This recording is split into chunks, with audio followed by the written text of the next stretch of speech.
Bonjour à toutes et bonjour à tous, je vous retrouve avec grand plaisir pour vous présenter un tarot original. Il s'appelle le tarot de la lune et des étoiles par Jane Wallace, voilà, aux éditions Médicis.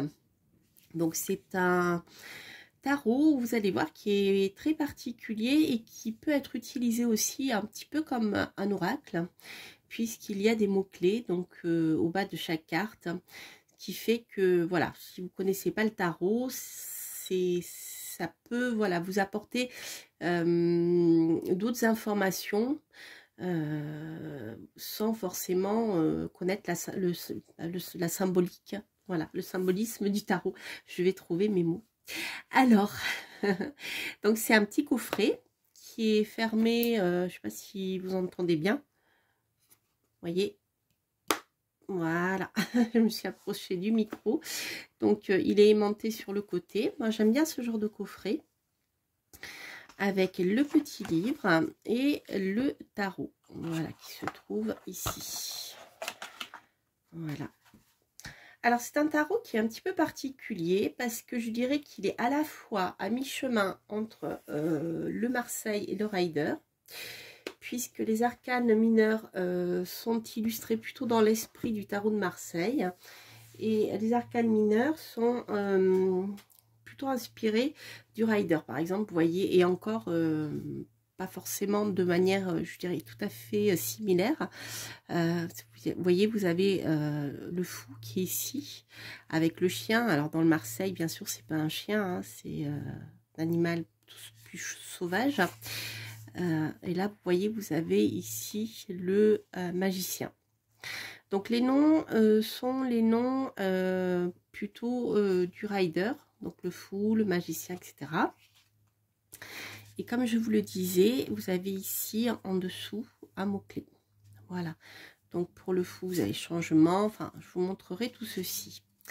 Alors pour les arcanes mineures, vous avez voilà ce genre de choses. Donc en fait, vous n'avez pas les petites scénettes que l'on retrouve dans le rider. Donc on est plus dans l'esprit du Marseille ici.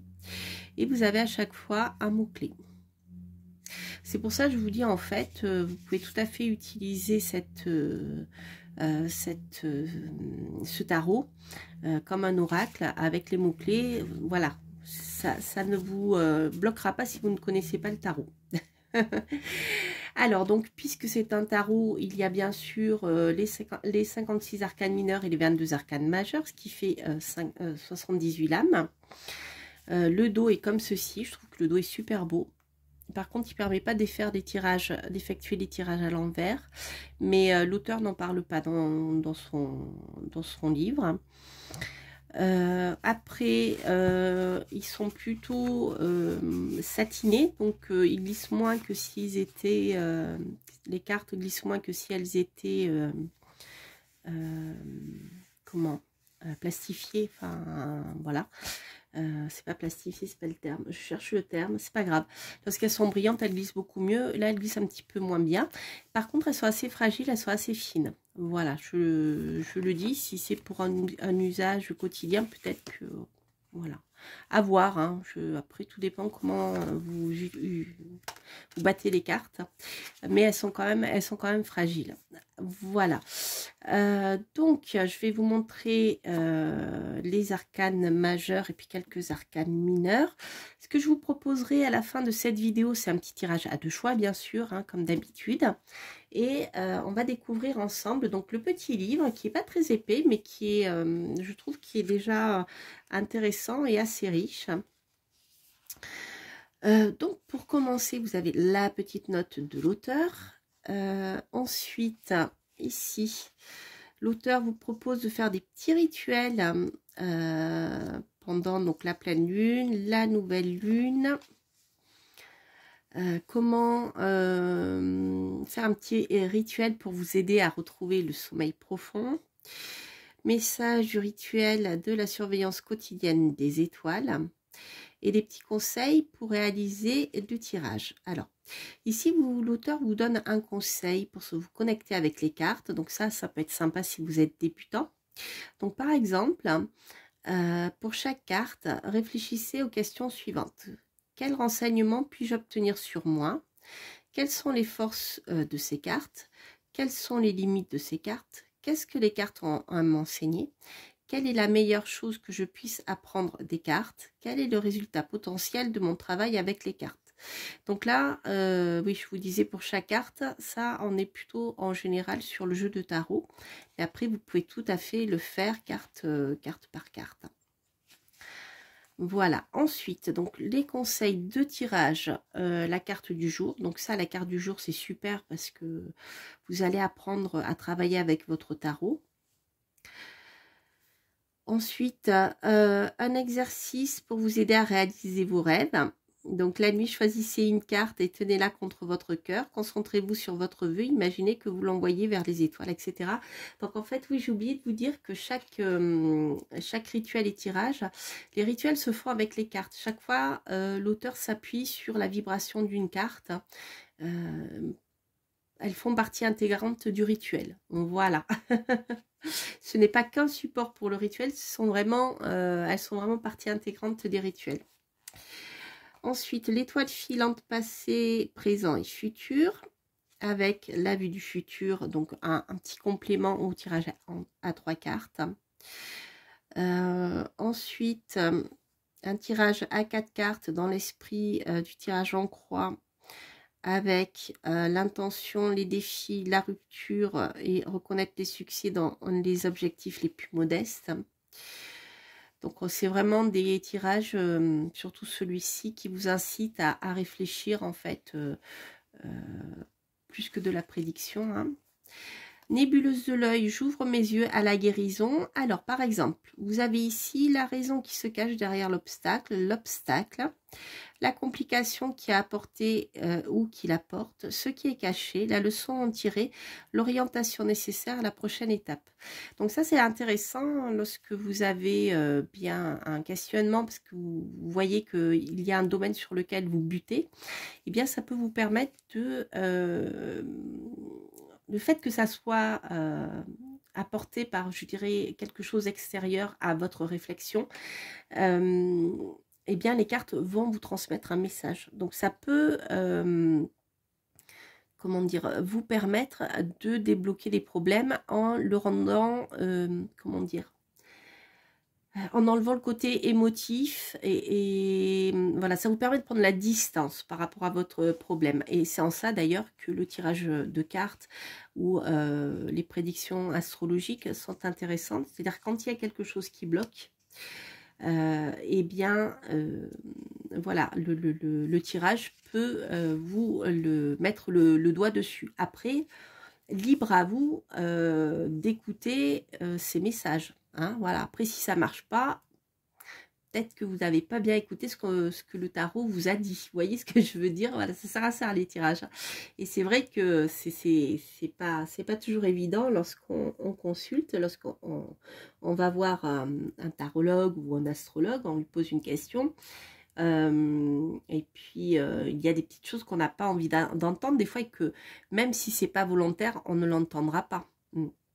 Voilà, je vais dire quelque chose de tout bête. Par exemple, vous voulez savoir si vous allez réussir votre examen, et que eh bien, la personne que vous consultez vous dit oui, vous avez toutes les chances de réussir votre examen. Si vous dites ok, super, j'arrête de travailler, je révise pas, je vais plus en cours, je doute fort que ça marche, vous voyez. Donc de la même manière, si vous voulez vendre une maison et que le tarologue vous dit oui, vous allez vendre votre maison rapidement, mais si vous la mettez à un prix au-dessus du marché, eh bien voilà, ça ne marchera pas, il faut rester comment dire, il faut rester logique, il faut rester lucide, hein. Bon. Si on ne fait rien, ou si on fait quelque chose qui va à contre-courant de quelque chose, quelque chose que vous maîtrisez, eh bien ça ne fonctionne pas, voilà, hein. Parce que dans la vie il y a des périodes qui sont plus ou moins favorables, mais si vous de votre côté vous y mettez de la mauvaise volonté, eh bien ça ne marchera pas, hein, voilà. Donc c'est à ça que je dirais que les tirages sont intéressants. Je trouve que ce tirage est particulièrement intéressant pour lever un problème, par exemple. Ensuite, le tirage de 10 planètes pour les 10 jours prochains. Voilà, en s'appuyant sur le symbolisme des planètes. Donc, l'auteur a utilisé les planètes du septénaire plus les 3 nouvelles planètes Uranus, Neptune et Pluton. Ensuite, vous avez la roue du zodiaque. Alors, les maisons sont ici plutôt abordées dans l'esprit développement personnel que prédictif, que traditionnel, je dirais. Voilà. Ensuite, donc une présentation des arcanes majeurs. Ensuite, donc pour tous les arcanes majeurs, vous allez trouver les mots-clés, la description de la carte, la signification, le message de l'étoile. Par exemple, ici, ayez foi en vous et croyez en de nouveaux départs. L'affirmation de la lune, je suis ouvert au changement et je suis prêt pour quelque chose de nouveau. Donc là, l'affirmation de la lune, je crois que vous pouvez regarder les rituels, les petits rituels d'entrée et je crois que c'est en lien avec ceci, mais je n'en suis pas sûre. Donc le magicien, etc.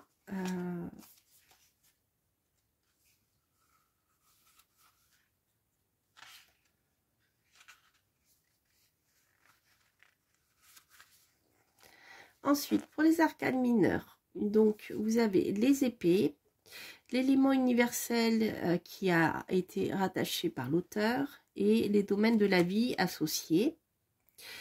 Donc là, c'est plutôt personnel, je dirais. Ensuite, donc vous allez avoir le détail des cartes de cours, les suites, donc les épées, les bâtons, les deniers, etc. Et pour chaque carte, vous allez avoir ce petit paragraphe. Donc, vous avez les mots-clés, la signification, un petit texte et le message de la lune. Voilà. Alors, qu'est-ce que j'ai d'autre? Voilà, donc le livre, il fait 64 pages. Alors, ce que je vais faire, je vais vous présenter les arcanes majeures, quelques arcanes mineurs, et ensuite on fera un tirage. Alors, que j'ai... Voilà.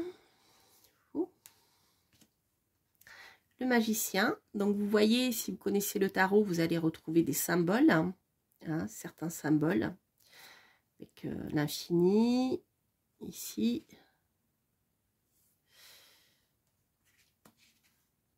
la grande prêtresse, ici le mot-clé est plutôt attribué je dirais, à ses connaissances et son lien avec sa connexion avec l'au-delà. On retrouve d'ailleurs, vous voyez la connexion ici. Impératrice, nourriture spirituelle.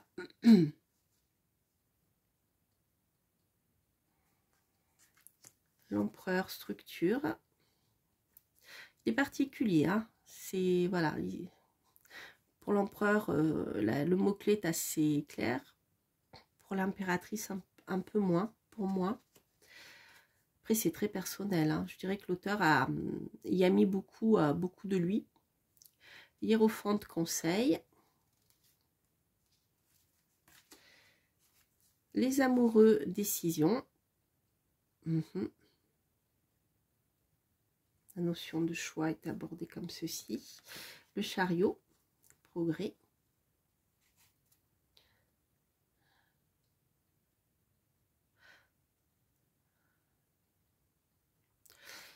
Ensuite, alors on a bien la justice en 8, comme dans le Marseille. Vérité. L'ermite. Solitude. Coup de fortune, karma. La force, bravoure. Le pendu, calme. Libération pour la mort. Alors, chaque fois, vous avez des constellations qui sont derrière, hein, j'ai oublié de vous le dire. Puisqu'on a quand même une symbolique astrologique dedans. Je vous ferai un petit tirage et je vous lirai les textes, hein, comme ça vous verrez ce que vous pouvez trouver. Le diable, obsession, c'est intéressant. La maison de Dieu, la tour, transformation.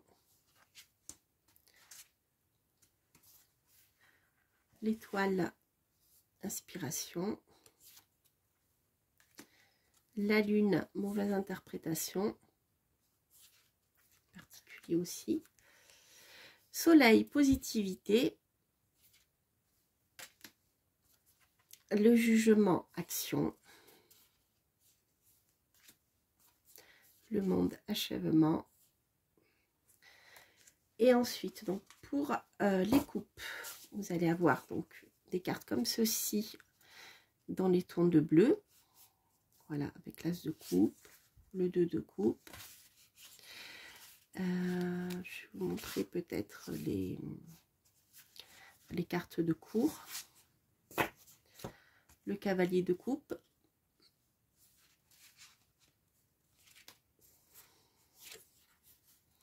Le valet de coupe. Avec toujours un mot-clé. Hein. La reine de coupe. Et le roi de coupe.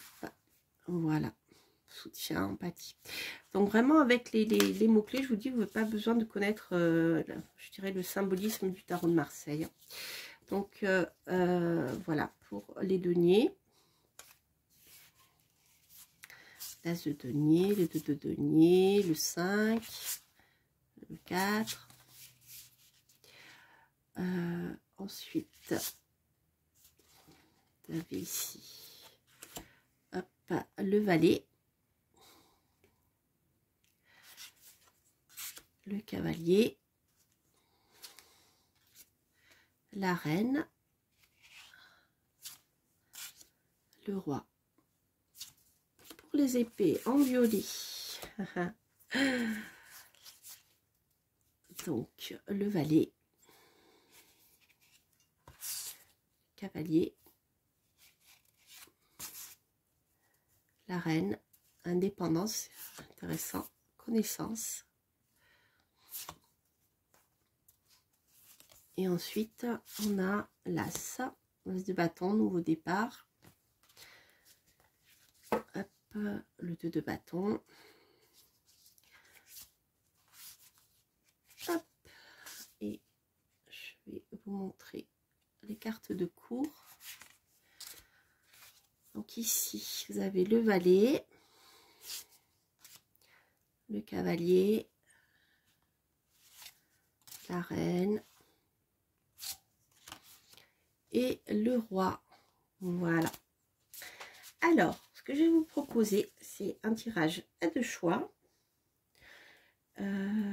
Donc, on va prendre ici les cartes, les arcanes majeures. Et je vais vous lire ce qu'il y a écrit dans le livret. Donc, vous avez le choix entre le hibou et le hérisson. Alors, vous pouvez tout à fait, si vous avez deux questions, poser une question par animal. Hein. Donc, on va commencer par le hibou et le second tirage, ça sera le hérisson. Alors, voyons voir. Donc, pour ceux qui ont choisi le hibou, hop, et ceux qui ont choisi le hérisson. Alors, pour vous qui avez choisi le hibou, qu'est-ce que j'ai? La justice. Donc, ça nous parle de vérité. La vérité va éclater. L'équilibre va revenir. Donc, si vous avez des soucis qui impliquent un organisme, que ce soit la justice, mais ça peut être aussi tout ce qui est en lien avec les contrats, les actes notariés, ça peut être ça aussi, vous voyez. Voilà, il y a quelque chose qui se rééquilibre. Et si, par exemple, vous avez été accusé injustement, ici, la vérité devrait enfin sortir. Voilà, donc c'est pas forcément en lien avec non plus un organisme judiciaire, mais si par exemple quelqu'un a dit du mal de vous de manière injuste, eh bien on voit que la vérité va sortir et que là ici on a une sorte de justice implacable qui va, on va dire, rééquilibrer la balance, hein, voilà. Donc si vous avez été droit dans vos bottes, tout va bien, et si l'autre personne qui vous a attaqué l'a fait injustement, ça va pas aller très très bien pour elle, hein. Voilà ce que ça peut vouloir dire la justice, hein, d'une manière générale dans le tarot. Alors on va regarder ici. Alors, je vais vous dire ce qui a marqué dans le livre. Mots-clés: légitimité, honnêteté, principe, équilibre, justice, impartialité. Alors, je ne vais pas vous lire la description de la carte, hein, parce que voilà, mais je vais surtout vous lire la signification. La carte de la justice représente l'honnêteté dans les situations légales, la vie chez soi et le travail. Êtes-vous fidèle à tous ceux qui sont autour de vous? Si ce n'est pas le cas, vos actes demandent des réponses. Cette carte peut signifier que l'on vous traite de façon injuste. Avec le temps, vous découvrirez les raisons du pourquoi et du comment. Sinon, peut-être que quelqu'un de votre entourage n'est pas très honnête et culpabilise de prendre votre bonté pour de la faiblesse. Cette carte peut aussi représenter l'équilibre entre votre vie et votre travail. Message de l'étoile: cherchez les réponses dont vous avez besoin. Affirmation de la lune: je trouve mon équilibre dans tout ce que je fais. Donc c'est intéressant, vous voyez, vous avez un peu tous les niveaux, hein. Alors pour vous qui avez choisi le hérisson, qu'est-ce que j'ai? Le monde, l'achèvement, les amis. Alors là, c'est une belle carte qui nous parle d'accomplissement.